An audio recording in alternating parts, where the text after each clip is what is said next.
Good morning students. Today we will start the module 2, that will be the voltage connections. In the voltage connection, the first part will be learned about the introductions. So in the introductions, the first thing will be the first we will go for the what is volt and the what is the lamp. So in these cases, the volt will be defined as the metal pin. It consists of the head at the one end and the shunt rated at the other end in order to receive a nut.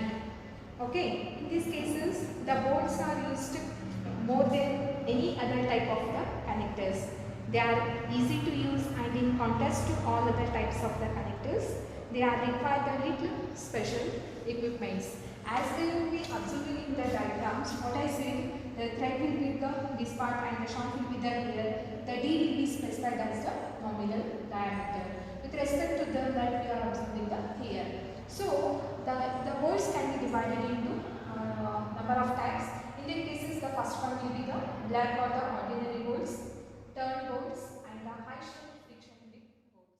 We will start with the black or the ordinary bolts. So the black or the ordinary bolts, it made up of the mild steel. So the rods with the square or the hexagonal head. So in these cases, the shank is left unfinished, that is the rough as or a rolled.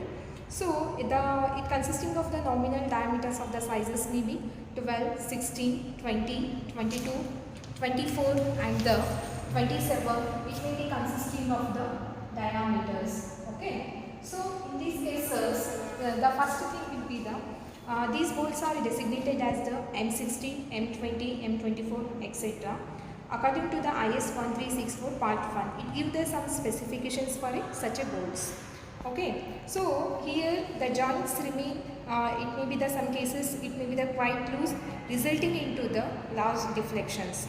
So the yield strength of the commonly used black bolts is the 240 Newton per mm square, and the ultimate strength will be the 400 Newton per mm square for the black or the ordinary bolts. Okay, see, these bolts are used for the light structures under static loads such as the trusses, bracings, and also for the temporary connections required during the erections. So the next one will go for the second one may be the, we call it as the turn bolts, or it may be called it as the finished bolts. So in these cases, it may be made from the mild steel hexagonal rods which are finished by the turning into a circular shape. So actual dimensions of these bolts may be consisting of the 1.2 to 1.3 mm. So the larger than the nominal diameter. So as usual, the bolt hole is kept from the 1.5 mm larger than the nominal diameter. So these bolts used for the special jobs like the connecting the machine parts subjected to the dynamic loadings. So we can go for, or we can refer the IS 3640 for the detailed specifications of the turn bolts or the finished bolts. So next we will come to the high strength friction grip bolts. So these bolts are made from the medium carbon steel.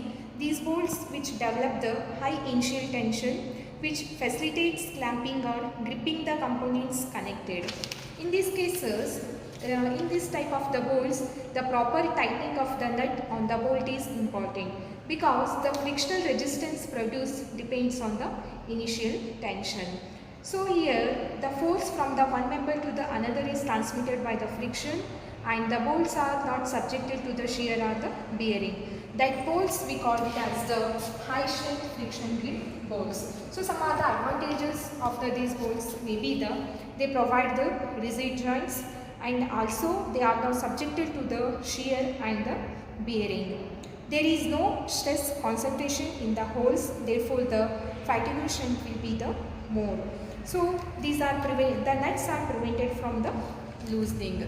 So some of the disadvantages of these HSFJ bolt is one of the disadvantages may be the cost may be the high. So it may now we will go for the advantages of the bolted connection. So in the advantages of the bolted connection, as we know the here there are so many advantages. So the first one we go the speed and the ease of the erection. So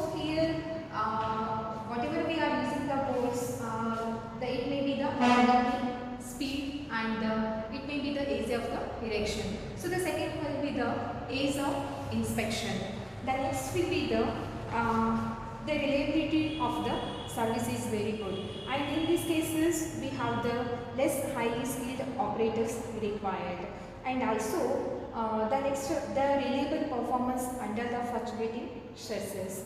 And one more is here, we can observe here, there is no preheating of the high strength steels, okay, and also there is no laminar tearing of the plates. In these cases, there is no heat damage to the coating on the hot dip galvanized on the painted structures. The one of the advantages is the bolting operations is very silent and eco-friendly. Like there is no noise like in riveting and the CO2 emissions in the welding, and there is no weld cracking or the induced internal stresses. Now, the one more advantages we can say that the stress concentration effect is also considered. They may be the less in the specially welded connections. So some of the related to the disadvantages. So in the disadvantages, the material cost may be the high, as we know, especially in the HSFC bolts, as I already said. And the same, it may be the it may become the uneconomical, and sometimes there may be the chances of the losing of the components due to the vibrations.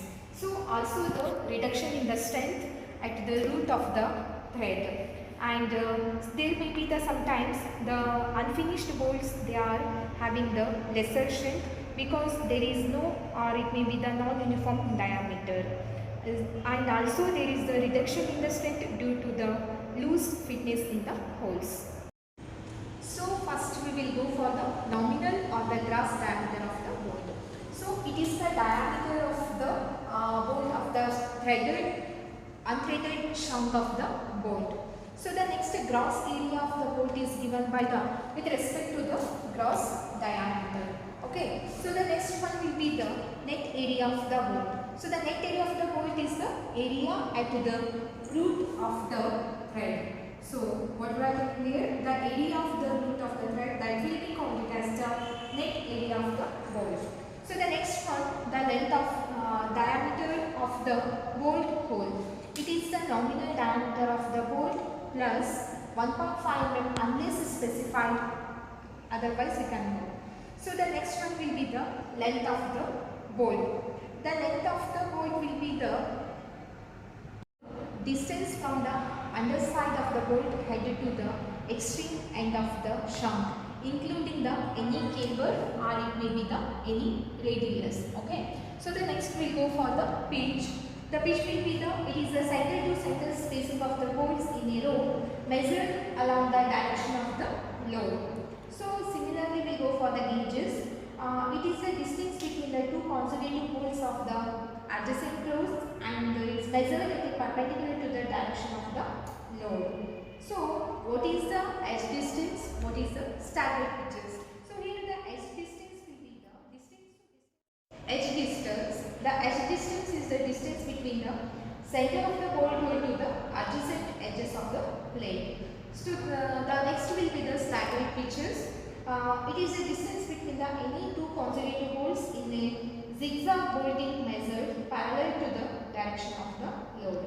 Apart from these things, there are so many terminologies there. There may be the slip factor, proof load, and it may be the some may be the property classes. So along with the problem, we can go by the one by one these terminologies. Okay. So in the next part will be the types of the bolted joints. So mainly we can learn about the first will be the lap joint. Okay. So the next one will be the butt joint. So what is lap joint? Means the lap joint is the two members to be connected. They are overlapped and connected together. The minimum lap should not be less than the 4 times. The thickness of the inner part joint will be the 40 mm, whichever is the less, that will be called it as the lap joint. So the load in the lap joint has eccentricity as the CG of the load in one member and the CG of the load in the second member. They are not should in the same line. This causes the considerable bending in the connection and the bolt may fail in the tension. Okay. So to minimize this effect, bolt line should be provided. So the next one will be for the butt joint. In the butt joint, this is the type of the joint. Here the plates to be connected shall lie against each other, and the connection is made by providing the cover plate. Okay. Here we can go for the bolted, and here we can go for the cover plates. In the cover plates, especially for the butt joints, the